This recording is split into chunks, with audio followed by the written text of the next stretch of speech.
गांव में 4 दोस्त रहते थे, रामू, श्यामू, कल्लू और बल्लू। चारों बचपन से ही नासमझ और हंसोड़े थे। संयोग से उनकी शादी एक ही गांव में 4 बहनों से हो गई। शादी के बाद पहली बार उन्हें अपनी पत्नियों के घर यानी ससुराल जाना था। वे बहुत उत्साहित थे, लेकिन उनकी मूर्खता ने इस यात्रा को एक हास्यपद घटना बना दिया। पहला मूर्ख, रामू और गाय का दूध। चारों जैसे ही ससुराल पहुंचे, वहां जोरदार स्वागत हुआ। शाम को सासू मां ने रामू से कहा, बेटा जाओ, गौशाला से दूध ले आओ। रामू खुशी खुशी चला गया। वहां पहुंचकर उसने देखा कि एक गाय बंधी है और पास में बाल्टी रखी है। उसने सोचा कि गाय को पता होगा कि दूध निकालना है, इसलिए उसने बाल्टी गाय के पास रख दी और इंतजार करने लगा। घंटों बीत गए, लेकिन गाय ने दूध नहीं निकाला। परेशान होकर वो वापस आ गया और बोला, माँ जी, आपकी गाय बहुत आलसी है, खुद दूध नहीं देती। दूसरा मूर्ख, श्यामू और मच्छरदानी। रात हुई तो श्यामू को पहली बार मच्छरदानी में सोने का मौका मिला। उसने देखा कि चारों ओर जाली लगी हुई थी और अंदर जाने का कोई रास्ता नहीं दिख रहा था। उसने सोचा कि यह कोई जादुई जाल है जिसे खोलना मुश्किल होगा। घंटों मेहनत करने के बाद भी वो अंदर नहीं जा सका। आखिरकार वो बिस्तर के नीचे सो गया।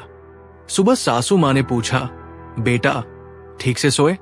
श्यामू बोला, मां जी, आपकी मच्छरदानी बहुत खतरनाक है, मैं पूरी रात बाहर ही रह गया। तीसरा मूर्ख, कल्लू और भैंस का चारा। अगली सुबह ससुर जी ने कल्लू से कहा, बेटा जाओ, भैंस को चारा खिला दो। कल्लू ने देखा कि भैंस आराम से बैठी थी। उसने सोचा, अगर मैं इसे चारा दूंगा तो इसे उठकर खाना पड़ेगा, क्यों न इसे लेटकर ही खाना खिला दूं। उसने सारा चारा भैंस की पीठ पर डाल दिया और खुश होकर बोला, लो भैंस, आराम से खाओ।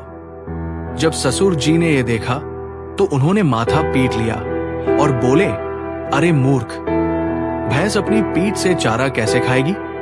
चौथा मूर्ख, बल्लू और कुआ। अंत में बल्लू से सासू मां ने कहा, बेटा कुएं से पानी भर लाओ। बल्लू बाल्टी लेकर गया और कुएं में झांकने लगा। पानी तो था, लेकिन वो सोचने लगा कि बाल्टी में पानी भरने के लिए उसे कुएं में कूदना होगा।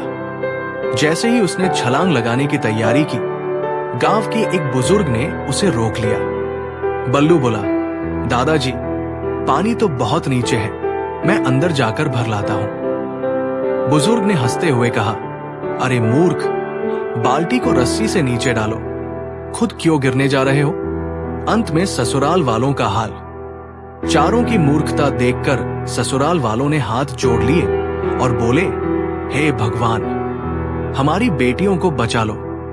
दोस्तों, इस कहानी से हमें ये सीख मिलती है कि बुद्धिमानी और सामान्य समझ जीवन में कितनी जरूरी होती है। बिना सोचे समझे काम करने से हास्यास्पद स्थितियां पैदा हो सकती है। चारों मूर्खों ने अपने अज्ञान के कारण खुद को मुश्किलों में डाल लिया, जबकि थोड़ी सी समझदारी से वे समस्याओं को आसानी से हल कर सकते थे। ये कहानी हमें बताती है कि हमें हर काम में धैर्य, तर्क और बुद्धिमत्ता का उपयोग करना चाहिए। साथ ही हास्य के माध्यम से ये हमें ये भी सिखाती है कि जीवन में हंसी मजाक और सीखने की प्रवृत्ति बनी रहनी चाहिए। दोस्तों, यदि आपको इस वीडियो से थोड़ा सा भी सीख मिला है तो प्लीज इस वीडियो को लाइक करके और सब्सक्राइब करके बेल आइकन को ऑल पर सेलेक्ट कर लीजिए और अपने दोस्तों के साथ भी इसे शेयर कर दीजिए।